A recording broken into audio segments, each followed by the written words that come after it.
Mike Moore Media, the first place to hear Rockingham County news and information. Our program is sponsored by Carpino Investments. On our media line, Jeff Garstka, Economic Development Director for the City of Reidsville. Jeff, always good to have you on the program. And we're always talking about good things that are happening, and that's true all the time, it seems. But today you're going to tackle some of the challenges that you face out there, understand?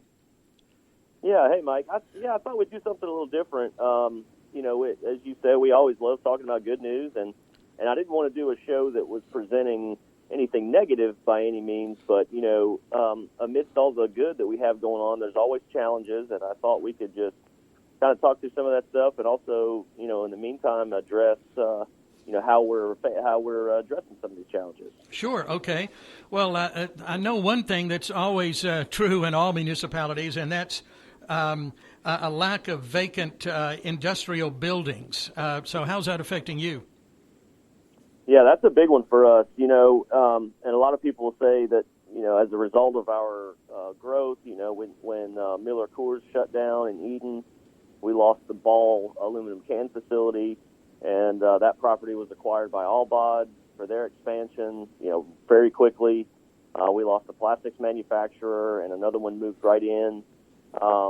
We've had some other, the old Reidsville grocery building out on Freeway Drive has been absorbed by a local company. So, yes, it's a good problem to have, as people would like to say, but, the word problem is still in that sentence. And so when we get inquiries from our partners at the state level and, when the county's getting inquiries and they're passing along to us and we're working together, if I get companies, coming to me directly saying, hey, I'm looking for X number of square feet of industrial space, I don't have a really good answer right now because we don't have a lot of buildings. And so most companies, I'd say probably 80% of the leads we get are folks looking for existing buildings. They don't want to build a new building. It's expensive. They don't have time.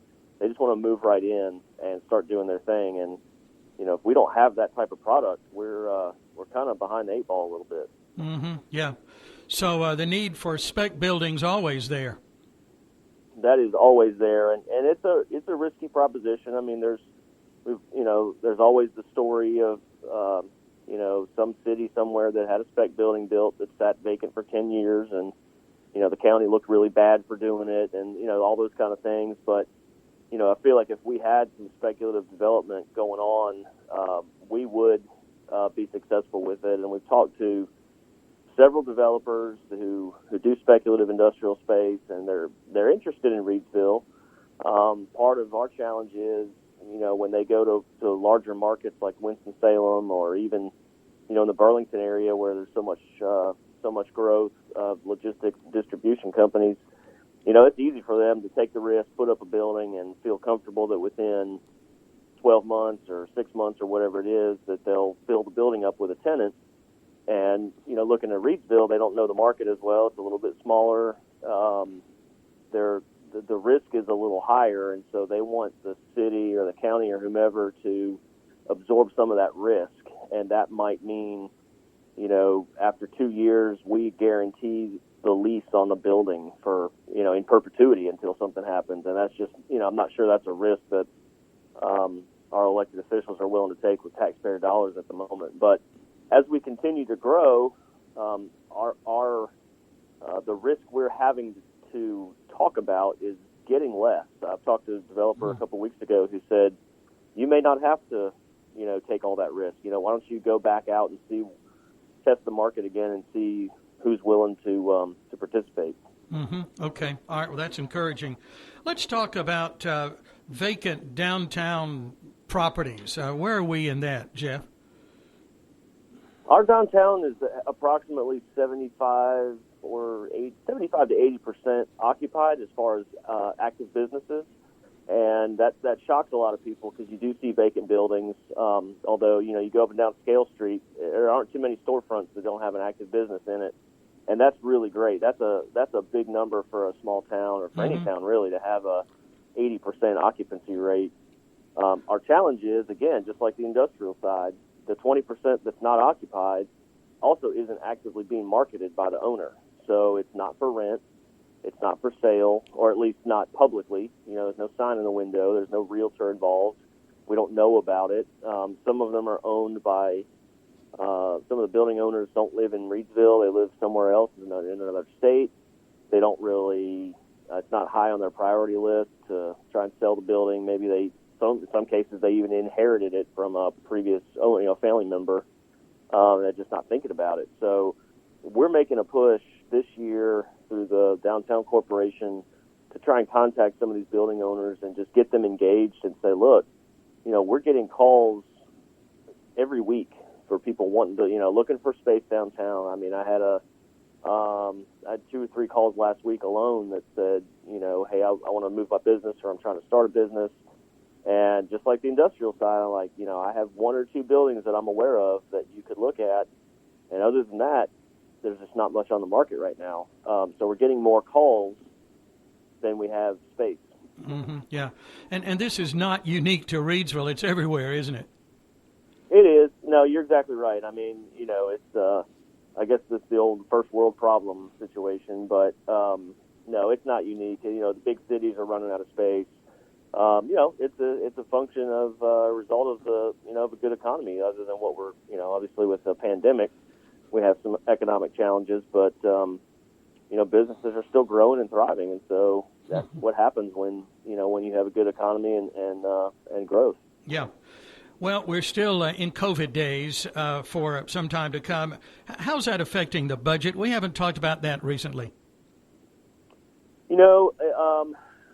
We're pretty steady for this year. We had our city council retreat a couple weeks ago, and Chris Phillips reported that this year we're actually going to have a really good financial year.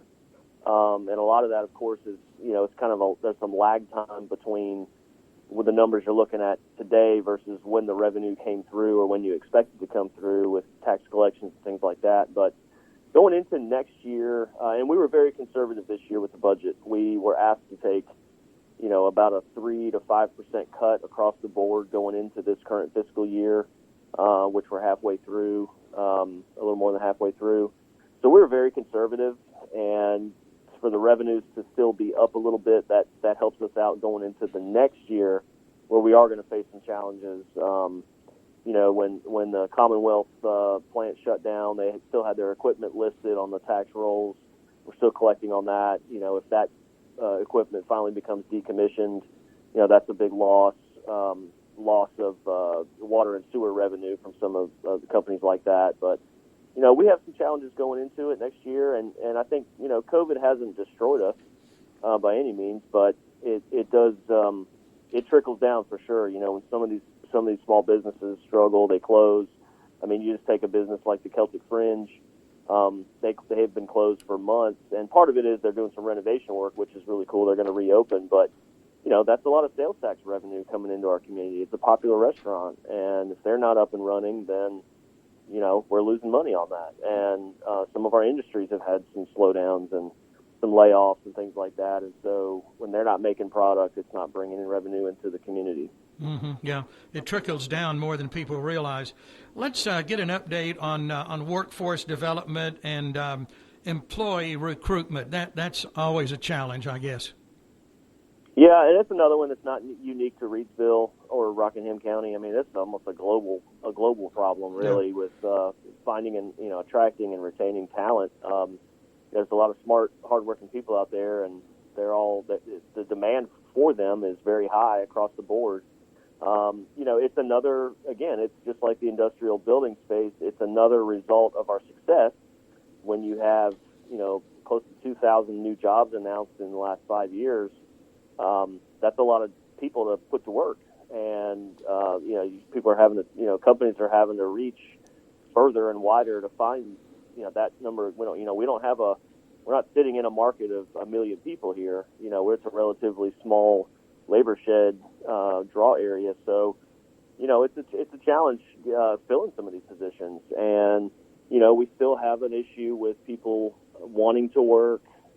You have ones that show up the first day for training and then never come back. And these are good jobs. These are good jobs with good companies that are growing, trying to offer people a career, and some of them just don't, for whatever reason, don't want to take advantage of that opportunity.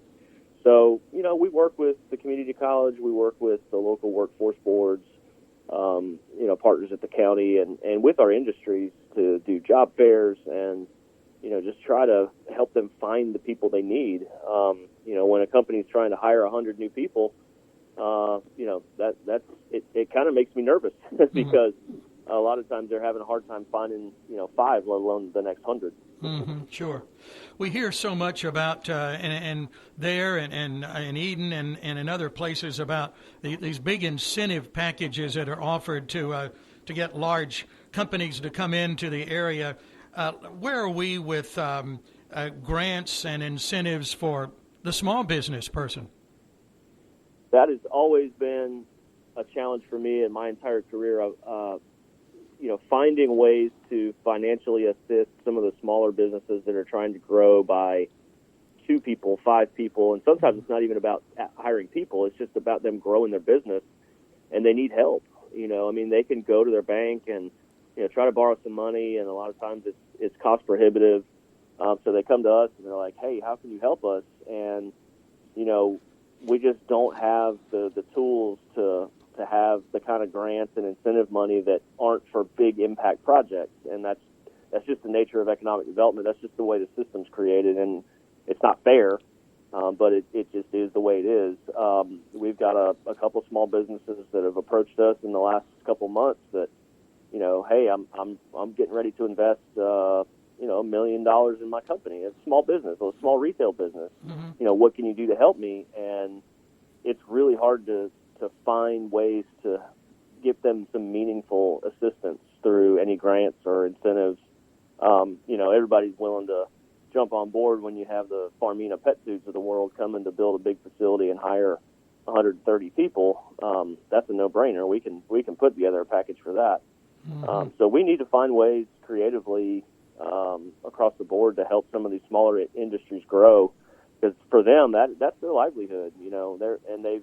They've run a good business for 20 years, and now they finally have an opportunity to expand their business a little bit, and they just need some help. And unfortunately, there's just not a lot of traditional help out there. Yeah. Well, we have yet we all talk about how important small businesses are to our economy. It's, everybody says it's the heartbeat of your economy. That's right. Yeah. You can't help them. Yeah. We hear about those facade grants sometimes. That's about it. It seems. Yeah. And we're out of money. I mean, we're out of money on that program until 2022. Really? Wow. Which again, another good problem to have. But mm-hmm.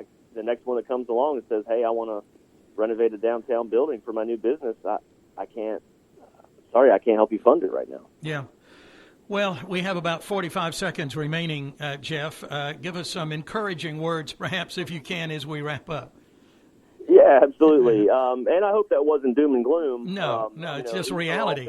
It is reality. Yeah. It is. And I hope people hear it. And I'm always open to ideas, and people want to jump in and help with ideas and some sweat equity in the deal. But,